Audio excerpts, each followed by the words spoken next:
श्रियकान्ताय कल्याणनिधये निधयेतिनाम् श्रीवेङ्कटनिवासाय श्रीनिवासाय मङ्गलम् लक्ष्मी सविभ्रमालोकसुभ्रूविभ्रमचक्षुषे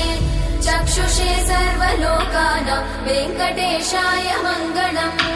श्रीवेङ्कटाद्रिशृङ्गाग्रमङ्गलाभरणाङ्गये मङ्गलानां निवासाय श्रीनिवासाय मङ्गलम्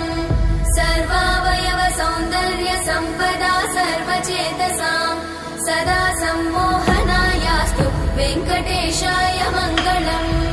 नित्याय निरवध्याय सत्यानन्दचिदात्मने सर्वान्तरात्मने श्रीमद् वेङ्कटेशाय मङ्गलम् स्वतः सर्वविदे सर्वशक्तये सर्वशेषिने सुलभाय सुशीलाय वेङ्कटेशाय मङ्गलम्।